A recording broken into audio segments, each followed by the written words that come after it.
I'm Ernie Humphrey. I'm the Director of Content for the CFO Alliance. I'd like to welcome everyone to today's webinar, Delivering Growth and Profitability in 2017, Insights from 500 CFOs. I would like to thank our sponsor, Certify, whose strong commitment to thought leadership helps us make this webinar possible today. The outlook for CFOs for 2017 is certainly optimistic. How do CFOs plan to leverage what they believe are economic tailwinds driven by a less cumbersome regulatory environment to deliver on these optimistic expectations?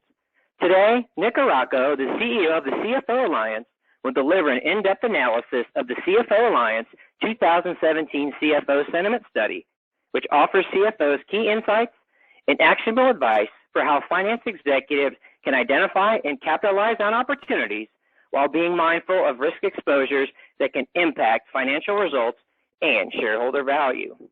Before I welcome Nick to the webinar and we delve into our compelling content, I'm going to cover a few quick housekeeping items. The handouts are currently available under the handouts area in your GoToWebinar control panel. We'll also send you links to the presentation and recording of the webinar within 24 hours of the completion of the webinar. For CPE credits, please note you need to answer all of our polling questions and need to remain on the line for the duration of the webinar. If you have any questions on CPE credit, please send me an email to ernie.humphrey@thecfoalliance.org. We want to hear from you, so please ask your questions in the questions box in your GoToWebinar control panel at any time during the webinar. We'll do our best to get to your questions at the Q&A session at the tail end of the webinar. If we don't get to your questions, we'll follow up with you directly after the webinar. Finally, we appreciate your consideration in taking a short survey at the end of the webinar. As we always strive to improve the ROI, we offer our event attendees for their valuable time. Now, it is my distinct pleasure to welcome Nick Araco to the webinar. Nick is not a fan of me reading his bio, so I'll make this brief. Over the past 20 years, Nick has been able to bring his unique ability of making connections that count to finance executives and business leaders across the United States, and is widely considered someone that CFOs need to know. Nick, the floor is yours. Please take it away. Thank you, Ernie, and thank you to all who gathered today. I think it's an interesting time for us to have this discussion. I'm certainly pleased to share with you a bit more insight and color as to what your CFO colleagues from around the United States shared with us in terms of their sentiment and the commitments they've made to drive top line, bottom line, and shareholder value increases in 2017, and how they intend to do it. Most importantly, what they see are both as opportunities and potential obstacles we'll need to overcome to make good on those plans. As Ernie offered to you, we want this to be interactive in nature. So if you have questions you'd like to ask us beyond the polling questions that we're going to ask you, please don't hesitate to notify Ernie and I, and we'll make sure that we attempt to address those. We also want to remind you that you have the ability to not only access the executive summary and the handouts for this sentiment study and this webinar, but that the online community offers you an opportunity to connect with us and your peers based upon interest not only in your role and responsibilities as finance executives, but interest in issues, industry, geography, and the like. So with that, let me talk a bit about our 2017 sentiment study and what we want to accomplish today. I want to talk to you a bit and challenge you to think about the benchmarking you've done as it relates to your plans and activities for the year ahead, and compare that to the peers that we gathered and who participated in this study. I'd also like to talk a bit more about some key takeaways that we've gathered from your colleagues as we've traveled to some of our markets as part of our Q1 2017 Roundtable series. That commentary from your colleagues will come from finance executives who gathered in New York City, Philadelphia, Los Angeles, Orange County, and Denver, Colorado. Here's a bit of insight into the 7th Annual CFO Sentiment Study demographics. If you take a look at who participated in this year's study, Ernie mentioned to you that over 500 CFOs participated, but here's a little bit more color and insight as to who they were. If you take a look at the size of the companies based upon annual revenues, you'll find that we have a diverse mix of CFO Alliance members and finance executives who participated. The largest concentration of our members reside in companies with who I would define as the middle market, companies with annual revenues between 10 million to $1 billion. You know, that is one of the largest footprint opportunities for companies and organizations based here in the U.S., but also in and of itself would represent one of the top 10 largest GDPs for the world. So we're talking about representation from a pretty sizable footprint of U.S. companies. If you take a look at top industry concentrations, you'll find that manufacturing and wholesale distribution this year for us were the top contributors to this year's sentiment study. But there are high single-digit, low double-digit representation from a diverse population of industries. Hopefully you'll see your industry representation there. And at the same time, I do want to remind you, because we pulled this sentiment study data together, we have the ability to go a bit deeper. So if you have questions beyond what we cover today in this talk through related to industry dynamics, we're happy to dig into those. And more importantly, beginning in April of 2017, we'll provide you the opportunity to gather online as part of our industry share program with colleagues from each of these respected industries. So you can go a bit deeper through dialogue.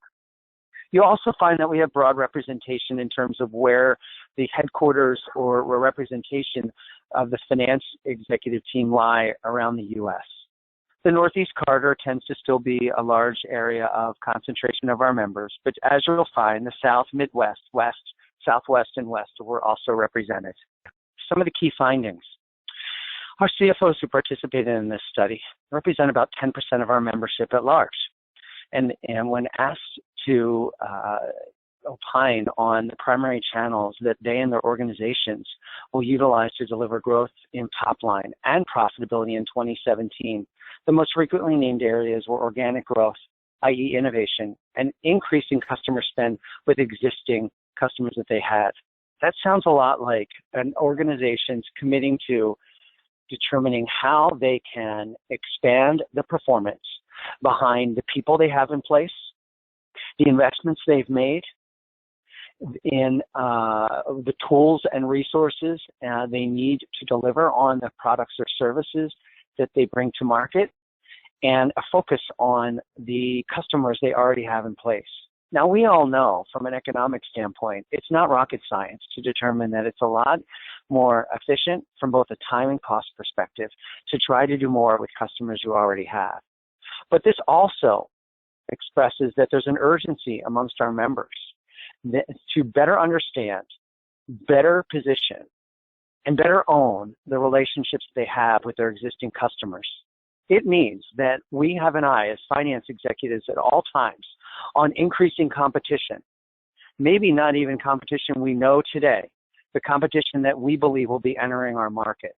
Hence this connection to innovation, and more importantly, a desire and demand on our part as finance executives to make sure that we're focused on what will be coming, who could be attempting to work with our customers, and who could disrupt that experience.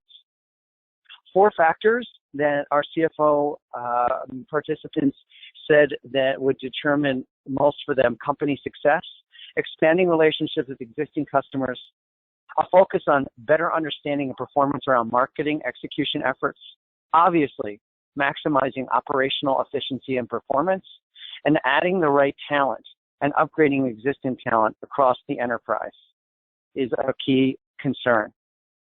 From an economic overview standpoint, I will expand a bit more in terms of the description of the sentiment study effort to let you know that we captured results from our finance executives between November 25th and November 25th, 2016, and January 10th, 2017. So this was past our November elections.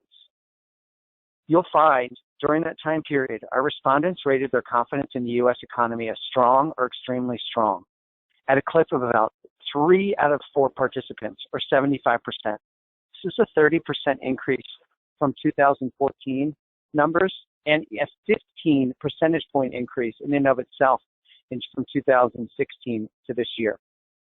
At the same time, 2017 outlook for the global economy was viewed as weak or extremely weak. But if you look at the trend, there was a 16% drop from 86% to 70%, but still less bullishness on the global markets as a source of revenue growth, or as it relates to a focus on investment and intentions for the year ahead. Notable year-over-year changes: 39% of our respondents report that they were going to pursue a significant upgrade in information, data, and communication systems.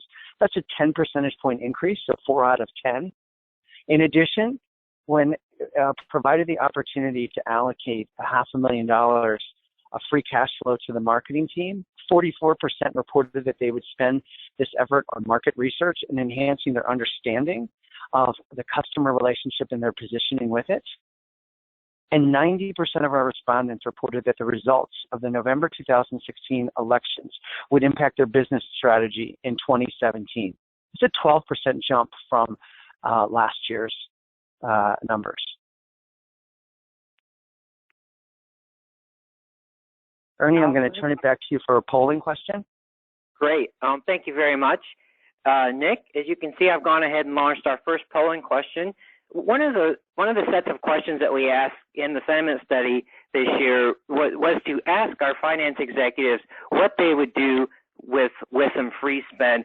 So we wanted to do this in order to give you some insights on, if there weren't restraints on budgets, where would CFOs really like to see the money go, and where do they see the most value in the ROI? A few reminders.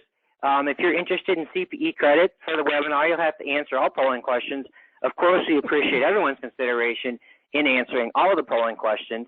So I'm going to go ahead and leave the polling question up for another 5 or 10 seconds or so. Then I'm going to go ahead and close the polling question, share the results, and then we're going to get Nick's initial reaction, and then we'll go ahead and get back to those survey results. So I'm giving you the 5-second warning here. I'm going to go ahead and close the results and go ahead and share those. And Nick, what's your initial take here?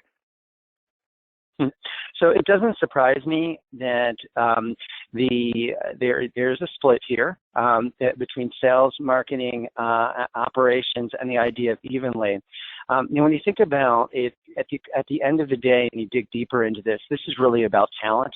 It's not only about the investments you need to make sure that you have process and technology and an understanding in place as it relates to the performance of sales, marketing, finance, and operations. But in many cases, we're talking about people. So I'm not really surprised that the allocations would go heavily to a number of these key areas around operations and HR, around sales and marketing in particular. This goes to the fact that most, if not all of us, have committed to definable, measurable, material increases in top line, bottom line, or shareholder value for the year ahead, and that these are the levers you're going to have to pull. I'm glad that there wasn't a question thrown at you from our finance executives who've gathered as to wondering where this additional $1 million came from. I'm glad we all can say, let's assume it was there right for the taking. But it also is interesting to see that the individuals who participate in the poll today do mirror, in many cases, the sentiment and the commitments and the same intentions that our members who completed the sentiment study offered to us as well. Hey, Nick, I just want to ask a follow-up question to you. It's a little bit surprising to me that we have 0% and allocate it all or most to finance. What are your thoughts on that 0% number?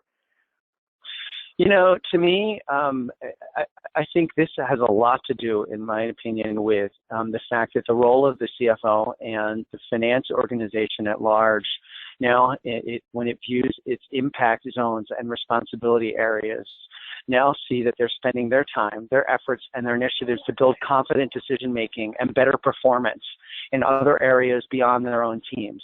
Now, that does not mean that our finance colleagues here on this call, as well as in our community, don't have a sense of urgency or a sense of pressure on themselves to ensure that they have the right team members in place.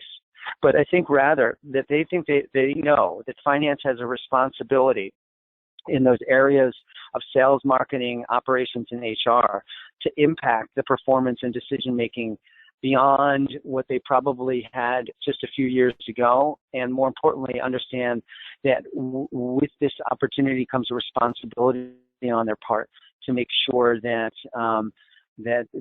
they are in the best position to influence the decision-making performance in those areas. So if you think about it, when we talk about some of the key takeaways at our roundtables, we've spent the majority of time in New York, Philadelphia, Los Angeles, Orange County, California, and Denver, talking about talent, talking about the customer experience, talking about the employee experience. That's why I'm not surprised. Okay, great. Thank you very much. All right, so when you take a look at some of the wish lists for 2017, if CFOs were given an additional $1 million in additional budget to allocate, heavy emphasis on sales, marketing, heavy emphasis on technology across the organization.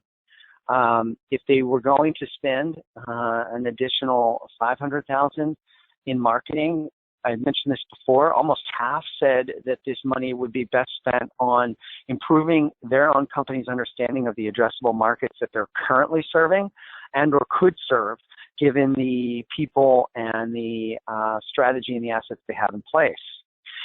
As it relates to sales and marketing investment, there is this focus on upgrading and defining top-performing talent.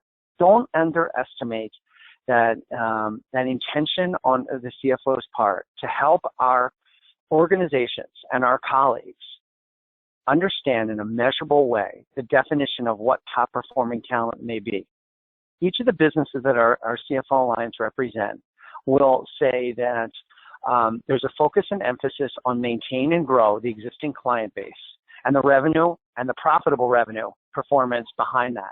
And at the same time, an investment that needs to be made to identify addressable markets and market opportunities, given the business we have and the people and assets we have in play. With that, with the more measurable, and the more measurable that sales and marketing become, finance is an opportunity to best help organizations define what top-performing talent is needed and what that means, both from a skill set standpoint and performance standpoint. That goes in line with the additional $500,000 we gave to CFOs to spend in HR as they see fit. If you notice, you'll find that almost half said that they would spend the dollars on developing in-house training programs throughout the organization. Meaning, if we have top-performing talent, if there is alignment in that talent, understanding in that talent of what the goals and objectives and the performance measurements are, let's make sure that we've trained them accordingly so that there are no excuses. So the idea of making sure that the employees have an understanding of the strategy, that the employees are living and breathing a similar experience to what we're promising and delivering on from the customer experience standpoint. The CFO community understands that not only will that prove as a critical success factor, but if they're able to create that alignment, they will grow faster as an organization and an enterprise and will differentiate themselves from the competition. Let's talk a bit about industry insights. In terms of recruiting and retaining top talent, we've isolated a couple of industries to take a look at.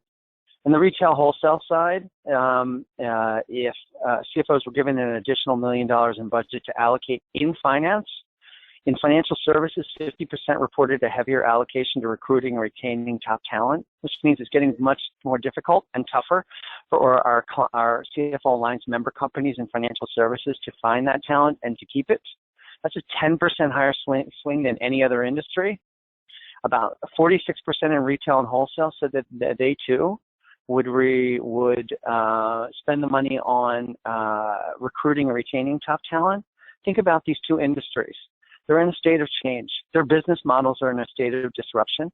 The way the business was conducted is changing day to day, year to year, and the competition and definition of competition is changing as well. Doesn't surprise me then that talent becomes an issue. Technology upgrades matter most in manufacturing and in technology industries themselves. Let's isolate first our technology industry members. If we're not living it, breathing it, taking our own medicine, embracing the fact that technology is disrupting our customer experience, and that's why we're in business today, we too must look at our own businesses. 42% of our respondents said they allocate an additional $1 million to budget in their finance teams to aid their and accelerate financial technology. That's a 16% higher respondent, higher percentage than any other respondents that we had. Same holds true of manufacturing and wholesale distribution.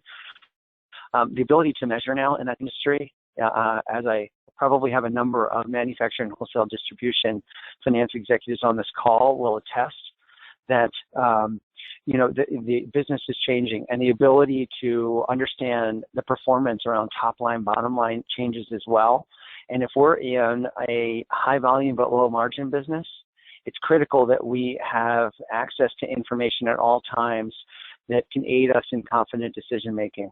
So about 40% of our members said that they would spend the time and the money to increase the performance around financial technology. Additional industry insights: if CFOs were given the opportunity to deploy an additional $1 million in talent across the organization, 60% said they would upgrade their sales and marketing talent in financial services.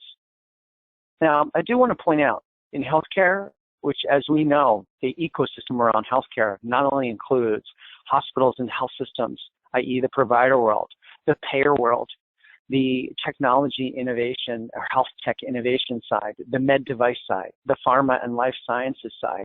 It has also brought us a cottage industry in terms of additional players and positions in the healthcare ecosystem, which means it's a very popular area.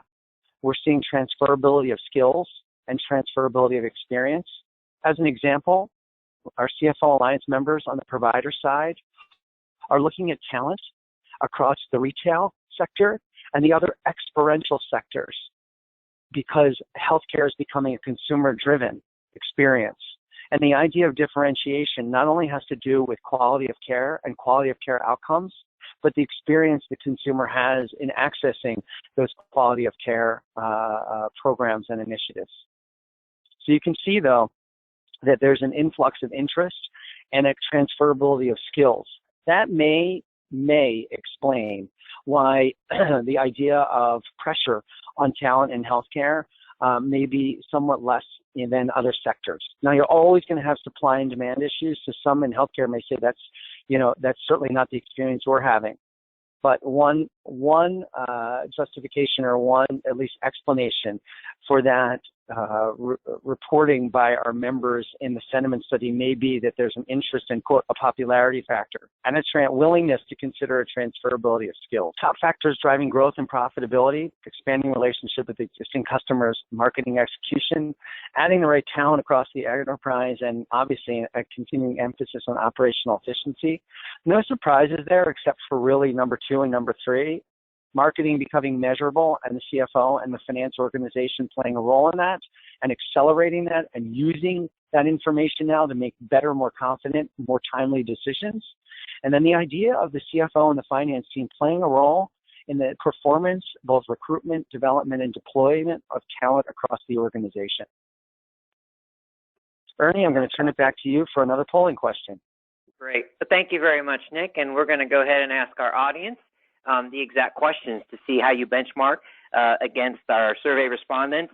So we're asking you to share with us which of the following will have the greatest impact on your organization's growth and profitability in 2017.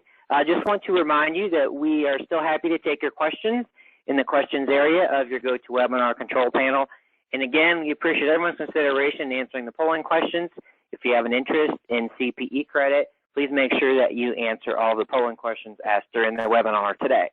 So in order to be mindful of our time, I'm going to go ahead and leave the polling question up for another 10 seconds or so. Then what we're going to do is we're going to go ahead and take a quick look at those results and see how those compare to our survey respondents, and get Nick's initial take on that, and then we'll get back to our content.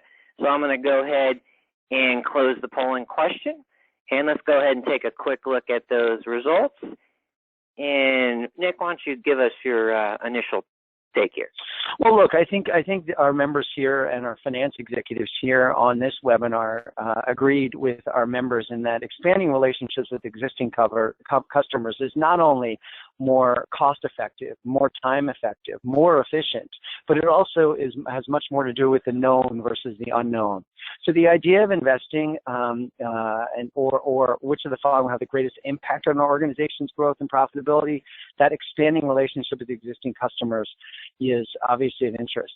Marketing efforts and execution, no surprises there as well. Marketing has now become much more measurable, not only measurable to the top line, but to the bottom line, where we spend our time and money, and where I see our CFO Alliance members, our finance executives, and the finance organization at large spending more time creating understanding and confident decision-making is around ROI expectations.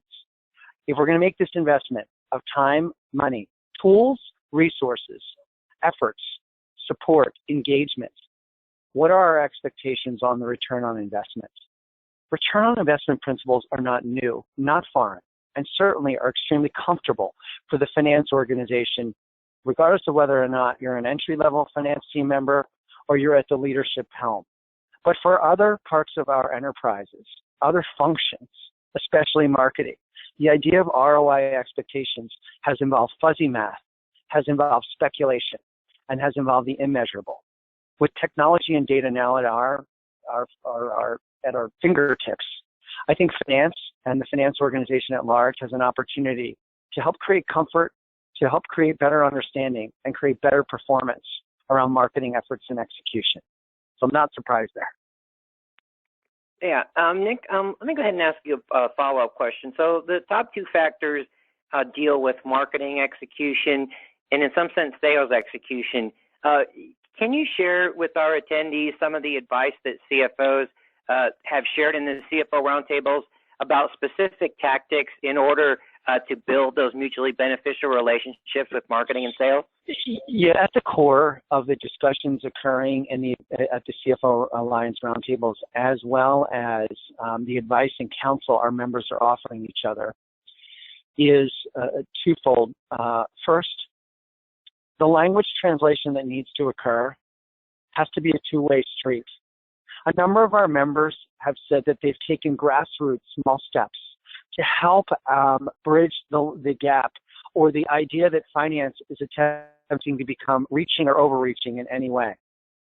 How do you do that? Well, you demonstrate to sales, marketing, HR, operations, and technology that you want to learn their language as well, while at the same time attempting to bring the language, principles, and foundations of finance to their vocabulary, or their vernacular, and their understanding.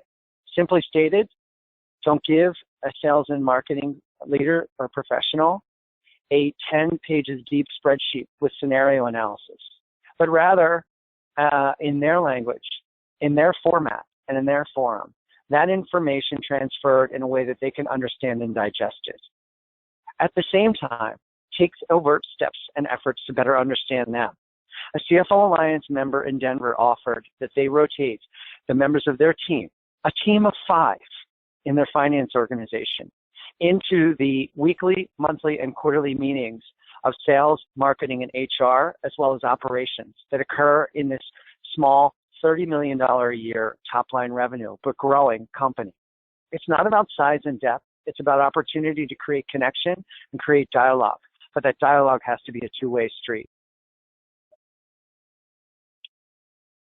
Let me take a look at some of the top factors driving growth and profitability where company size matters. As you saw, we had a diverse population of participants in our sentiment study and probably have the same diversity of population on our webinar today. M&A remains a focus for companies with annual revenues greater than $250 million, an increasing focus.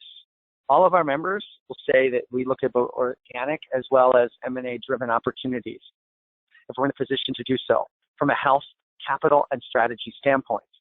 But we are seeing a greater interest from our larger companies in terms of M&A being one that they would commit to as having an impact in the year ahead. See the jump there between companies between 250 million to $1 billion versus those smaller. With companies greater than $1 billion, same thing holds true. A significant number saying that M&A, 1 out of every 5, or just about, who said M&A would be a top priority for them in 2017, compared to 1 out of every 15 or so at a smaller company level. 30% did report the top operational challenges faced in 2017 will be integrating acquisitions. So you can imagine that they want to make good on their promise to consider, execute, and utilize the value or maximize the value of an acquisition.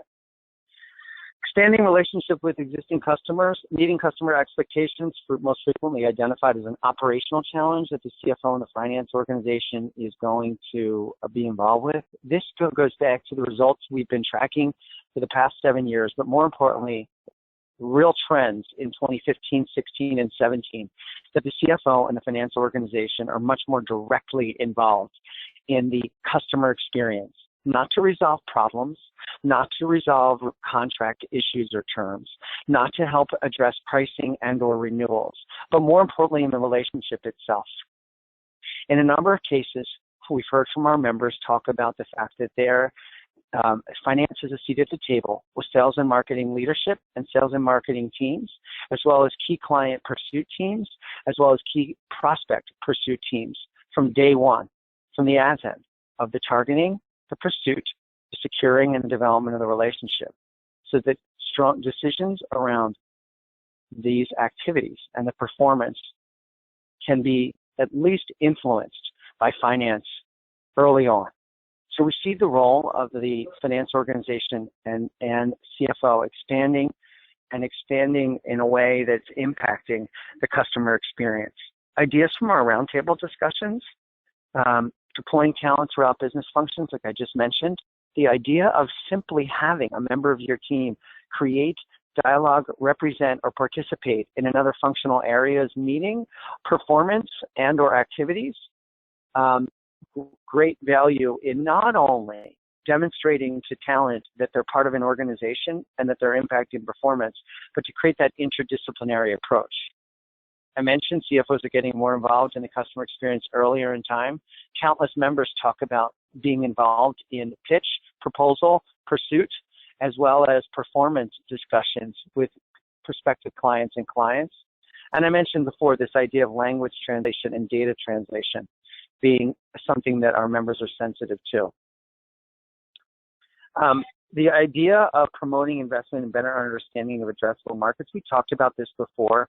Data and information is something that we as finance professionals and leaders have had to be comfortable with since we began our careers. We will be the first to admit that we've seen an increase in opportunity to gain access to timely information and data to drive decision making, not only in the world of financial reporting and accounting, the functions that we quote our teams have responsibility for, but in these areas that at one point in time were not measurable that are sales, marketing, HR, and other operational areas. Acquiring the right talent, upgrading the skill sets of existing talent, and motivating each finance team member. Take a look at the survey results here. 2 out of every 3 said that human capital acquisition and retention is a concern or great concern in the year ahead. 9 out of 10 said that they themselves would invest in acquiring or upgrading their own talent on their teams this coming year. And 3 out of 4 identified the ability to motivate and challenge millennials as a concern in 2017. It's interesting, at our roundtables, those that on this webinar who participated know that we spend some time at our quarterly roundtables around the United States, creating an opportunity for our members to discuss openly, dissect, and debate openly the issues and opportunities that most materially impact their performance and the performance of their enterprises. Over the course of the first roundtables of 2017, you wouldn't be surprised to know that when given the opportunity to talk, those that participate in our roundtables are spending a lot of time talking about the multi-generational workforce and the challenges they're having in being better able to understand they themselves and their enterprises, their ability to motivate and challenge millennials. This is not an us versus them equation. This is a we equation. As one of my members in New York offered just a few weeks ago when he mentioned that one of his young upstart talents had left the organization in 90 days and left because his expectation was that he would be in line for some type of recognition or promotion. The CFO Alliance member did not say, shame on that individual. He said, shame on us for not better understanding and creating better understanding about expectations and applying that to the relationship we had formed and developed with that individual. We're talking about human beings, so we can't control anything. But in this day and age, many of our members believe that finance and the finance organization are uniquely positioned to play a role in creating credibility, trust, and relationship with the next generation of talent. Why? Well, millennials' lives have been scheduled since the day they can remember. And if you put them in an environment where there's a rigor of process and purpose that typically drives the Office of Finance and the CFO, they'll do well, typically. At the same time, they expect an explanation as to why decisions are made, regardless of whether or not those decisions are enterprise-wide or meant to be held at an executive level. And we as finance professionals and leaders are very comfortable explaining rationale and basis for our decision making, especially if mired or grounded in the numbers. So our ability to take it upon ourselves to explain and get into much greater detail the quote, the numbers and the explanation behind a decision will go well to expanding upon or building a relationship built on trust with the millennial generation. And third, our recognition that they have an interest in understanding and seeing what their contribution will be and mean to an enterprise, to an industry, to a geographic footprint, to a customer, or to the country or world at large is of interest to us as well, considering that we are the ones that, quote, own and have the understanding behind the numbers. And we can draw that correlation and connection to them. Even if at times it seems to be difficult to measure, at least we make the attempt. Again, key drivers for profitability and growth, acquiring the right talent. 57% indicated they'd be hiring new full-time employees in finance in 2017.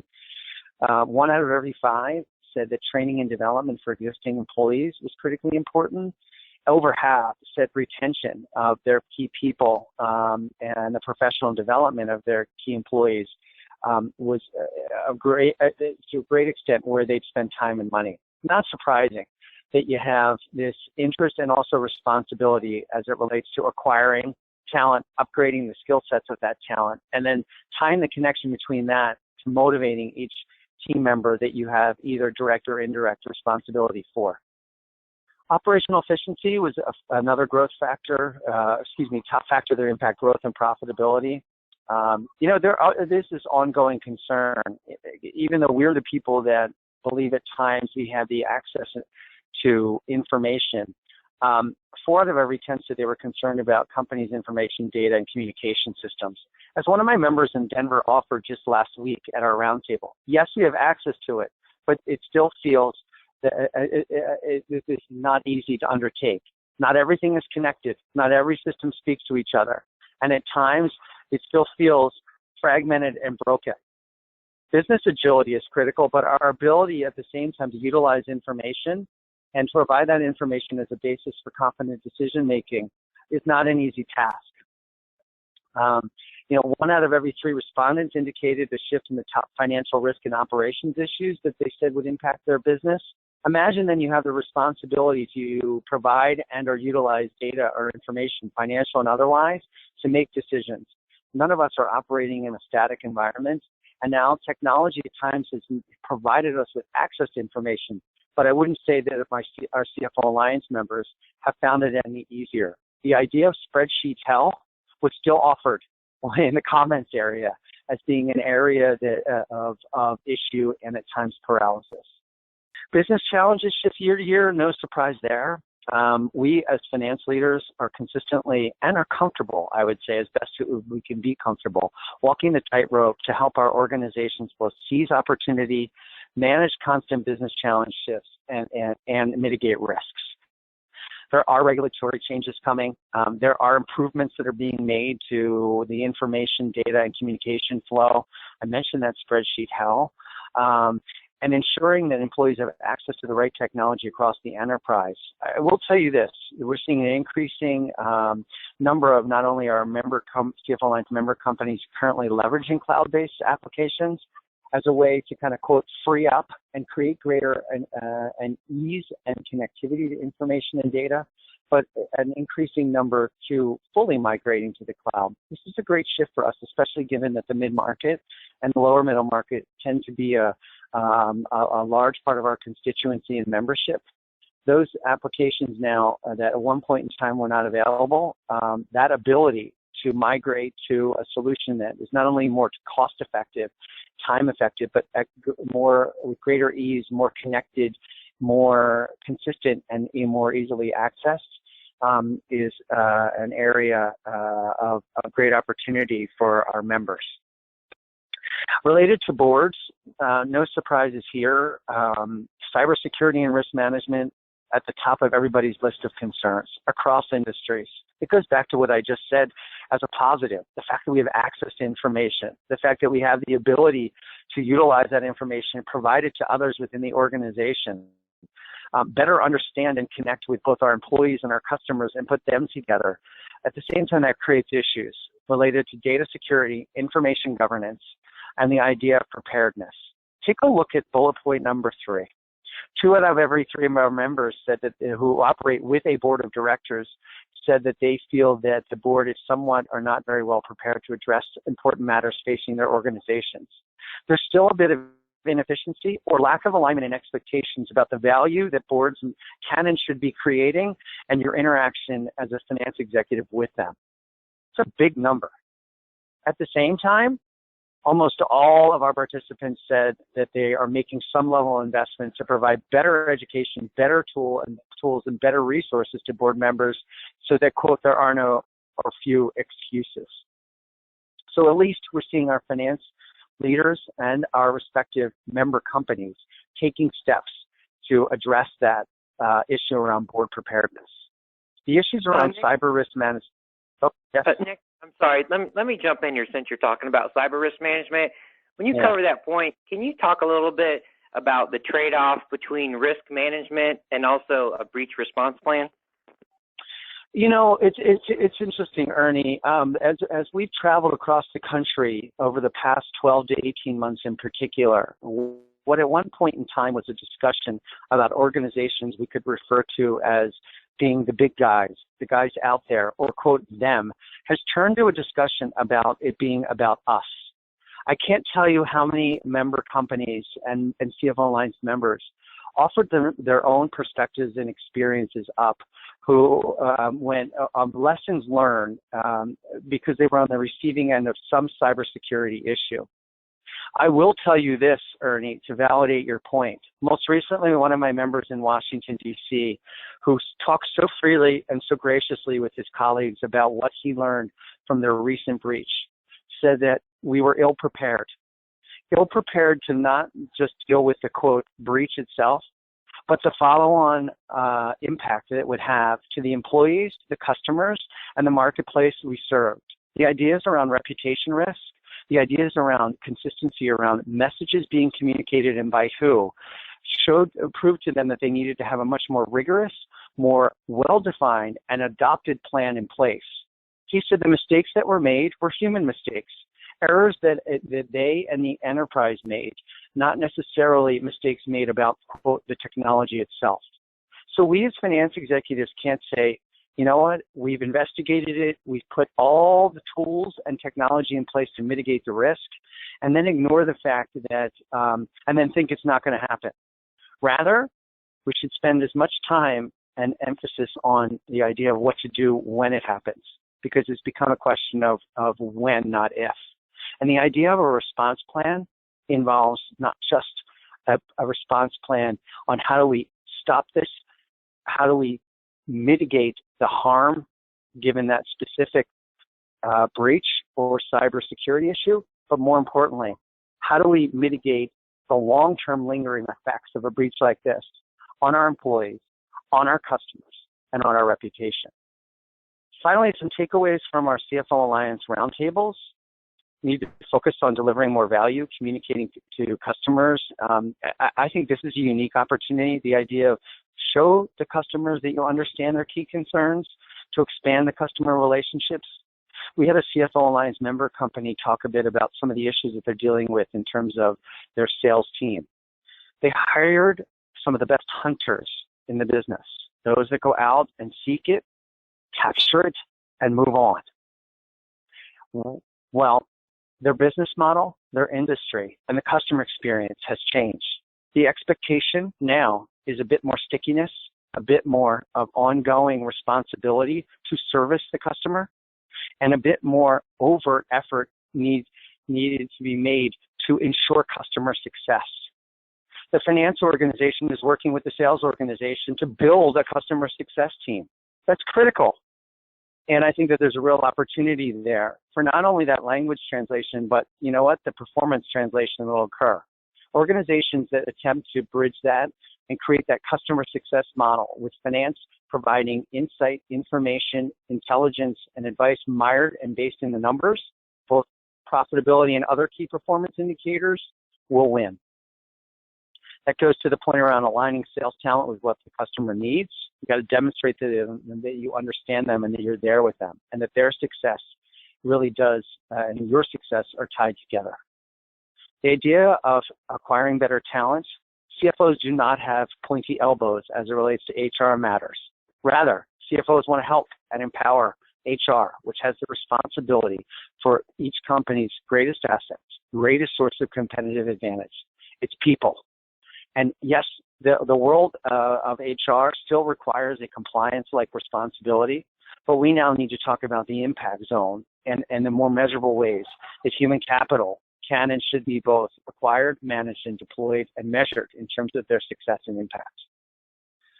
The education of finance across the organization we've talked about, not a surprise there. We need to make sure that we are consistently demonstrating our open ears as well as open mouth. I love the idea of co-piloting by finance in sales growth. That education is a two-way street. How to leverage information to close deals. As one of my CFO Alliance members said, I haven't met a salesperson yet who would turn us down to say, how about if we could show you that we could help you close deals in 20% less time than it's requiring right now? Or how about if we show you how we can impact the way that you execute your efforts in terms of time and efficiency on targeting of both existing client relationship expansion as well as new client, and we can show you how we can have a measurable impact to your performance and your compensation. They're not going to turn you down. So getting them comfortable with the numbers is something that we need to make sure that we're co-piloting with them on. Strategic alignment across the enterprise means, employee education and messaging to customers need to be consistent.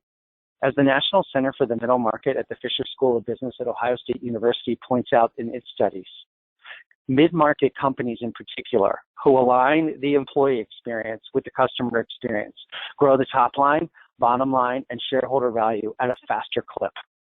Not an easy thing to do, but can be done. Decisions do need to be driven by core company values, and these need to be articulated and lived and breathed by finance. We as finance executives are transparent people. We have to be in this day and age. We have to live by, understand, and have confidence in the numbers and the ability to communicate those. That puts us in a unique position to demonstrate at all times how we are part of not just defining and articulating the core values of our companies, but living it day to day. I don't know about, the idea of growing too quickly. I think we'd all say we'd love to see our performance around profitable top-line growth continue on, but it's that word profitable where finance can weigh in. We've all worked for and with CEOs who are visionaries, who have an ability to move at rapid speed, but your ability as their right hands, as finance executives and leaders, to help them better understand the implications of their decisions that need to be made, better understand the impact that these decisions will have, and better understand and ground them in reality is what you do best and do well. People talk about the CFO role becoming a, quote, CXO role, swap the F out for other things. I call it the Chief Reality Officer. It's a CRO role. It's where you have to remain in a good position to help your companies and CEOs grow and expand and make good on the promises. But at the same time, ground the decisions in reality. Finally, the idea of companies knowing what companies or your customers need before they need it. This goes to the fact that we have to be grounded in reality, but also to play a role in being futurists. Where's the disruption going to occur next? Where's the business model disruption? Where's the customer disruption? Where's the employee experience disruption going to come? You need to be raising those issues. As one CFO Alliance member said, that should be the focus on every agenda of our management meeting. And it shouldn't be at the end of a management meeting so we say we didn't get to it. We need to understand today that we need to be looking ahead to tomorrow because businesses, industries, customers, and employees are moving at a rapid pace. Finally, interviewing smarter. As one of my CFO Alliance members said, take those notes that you diligently write, collect from others in interviewing candidates, and apply it to their employee experience. They don't go in a drawer. They go to helping shape an effective onboarding plan, an effective training and development plan, an effective retention and development plan, and an effective long-term career plan for the individuals. One of the millennials who was in on the meeting in New York, who heard a lot of kind of negative influences of the millennial population, finally raised her hand and said, I'd like to offer you advice. The next time you're interviewing a millennial, ask them why they want to come to your company and ask them to explain why they're interested in the role. What excites them? What drives their interest? What drives their understanding? If they can't answer those questions effectively with any sense of real genuine purpose or detail, don't hire them. Words out of the millennial's mouth. To compete in 2017, got to be more engaged. I think we all recognize that. I think the idea of earning the role of chief trusted advisor is critical, and ensuring and owning the optimization human capital on your own teams provides you the opportunity to impact across the enterprise as well. Fantastic. Thank you very much, Nick. With that, I'll formally open up our Q&A session. Before we do so, just want to remind you that we can still take your questions in the questions area of your GoToWebinar control panel. First question, Nick. Can you share with me the few things that surprised you most about the survey results this year? Well, surprises. I guess I'll talk pleasant surprises. We continue to see our CFO Alliance members through both their own time and efforts as well as the time and efforts that they're directing of the people on their finance teams to really kind of tackle the employee experience and customer experience conundrums that a lot of companies are operating in. You know, most organizations in the lower middle market and middle market will say we can't pull a lot of the levers that larger companies can in terms of our workplace, our environment, the business that we're in, the impact zone, the idea of it leaving the world a better place. You know, a lot of these issues and or kind of drivers for employee engagement that specifically a lot of the young talent mentioned are just not easily found at the lower middle market and middle market levels, given the businesses that they're in. So they have to find other ways to create that type of understanding around impact and experience, some level of differentiation. And little things matter. And you know, I used one of our Dallas members who said the idea of a once a month brown bag lunch with people where we literally just gather in this place where everybody gathers and chuck our titles and just literally talk about life, talk about what's we see as good, bad, or otherwise, talk about what's keeping us up at night on both a personal and professional level, is something that a lot of our members said that they could not only do, but would be comfortable doing. Take the door off the hinges, both literally and figuratively, and make yourselves visible. So, you know, I shouldn't say that I'm surprised, Ernie, by that investment being made, but as one of my members said, and another one popped up, I start every day at 7:30 in the morning Eastern Time by walking the hallways for the first half hour with a cup of coffee in my hand. It's not disingenuous. It's not meant to audit who's there and who's not. It's to create collision, create dialogue with people that I like to see, typically may not see, or typically may not engage unless it's in a formal setting. And it lets them know that I'm here. It lets them know that I know that we're in this together. And it provides opportunity for insight, both personal and professional, that really lend itself to both a sense of purpose and and also an enhanced culture and employee experience. Great. Thank you very much, Dick. I have a few questions around finding the talent with the right skill set. So as you mentioned throughout the webinar, we need folks with more analytical skills, but also soft skills. Can you give the people some advice on how to train up, or should I go with someone that's not a finance person and go for the soft skills, or should I go for the analytical skills? Well, I mean, I think there's a floor of not only technical competency, but interest to utilize information, data, and quote, the numbers. If they're not comfortable with the idea of the quote, the numbers and the measurable, it's going to be a difficult journey. So number one, I think you can, there are a variety of different ways based upon their undergraduate education, where they've spent their time, where their interests lie, to enable to qualify a minimum threshold. I will tell you that the AICPA as an organization is going out of its way with formal programs to go much earlier in time to identify, quote, the kids that are good with the numbers. When I say kids, I don't mean college. I mean grade school, high school level. Because we want to let that population know that being good with the numbers does not mean you put a green eye shade on and you lock yourself away and hand the numbers off. But being good with the numbers, being comfortable with data, really refining your ability to utilize data to analyze and make decisions is a skill set that can be applied now across the organization as a critical success factor in someone's own professional performance and development. So I think there needs to be some level of interest and competency to utilize data and information to be comfortable with it, and that data be quantifiable or measurable. At the same time, heavy emphasis on communication skills and development. Begin with making sure that they have an understanding of their own preferences on how they like to communicate, how sensitive they are to processing information, and where their preferences naturally lie. Some of us are driven by a strong connection to people. Some driven by process orientation, some driven solely by the facts and numbers, and some driven by innovation, the alternative, and what's next versus what is.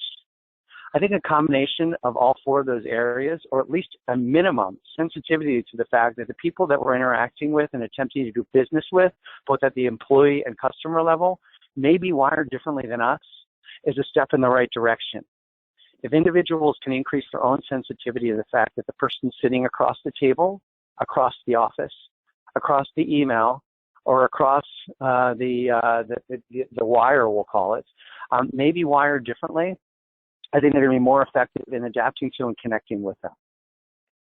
Great. Thank you very much. One final question, then we'll wrap up the Q&A. Nick, I'd like to put a fine point on the webinar today. So can you give me your top 3 takeaways for attendees of the webinar? What would those be? Well, I would tell you, number one, own some part or measurable part of the human capital equation for your organizations, not just within your finance teams as you put them together and attempt to lead by example, but the impact you can have in ensuring that your organization is recruiting, retaining, developing, and deploying talent in the most effective way. Second, be sensitive to the fact that for a lot of our leaders, our colleagues who are leading functional areas that at one point in time were not measurable, but now are, be sensitive to the fact that they may not be as comfortable accessing, utilizing data and information to impact decision making, in particular HR, marketing, sales, and other areas. And third, embrace and understand and in some cases mitigate the risk around technology. Technology is impacting both that employee experience as well as customer experience. And we in finance have a role and responsibility to make sure that we and our organizations are walking that tightrope. What that means is that, increase our own understanding about both the opportunity points that technology has given to us, but also the potential risk points. And be proactive on the risk side to not only identify those, but attempt to put in place the tools, resources, and support you need to mitigate the risk should there be, something that uncertain that arises that requires you and your organizations to be resilient. Great. Thank you very much. With that, I'd like to wrap things up with a few closing comments. What's next with the CFO Alliance? We have CFO Roundtables coming up in DC, Dallas, Chicago, San Francisco. Our next CFO Alliance webinar, the next two, should be particularly compelling. The CFO's Guide to Controlling Legal Fees. We're actually going to have lawyers that are going to share with us how to manage our fees. And then we're going to transition to our Q2 CFO Roundtables, which will focus on human capital. I'd like to once again thank our sponsor, Certify, and their commitment to thought leadership. We have a few questions around how to learn more about the CFO Alliance. Please visit us at http://cfoalliance.org. And finally, a big thank you to the audience for your valuable time. Thank you very much, everyone, and make the rest of your day great. Thank you.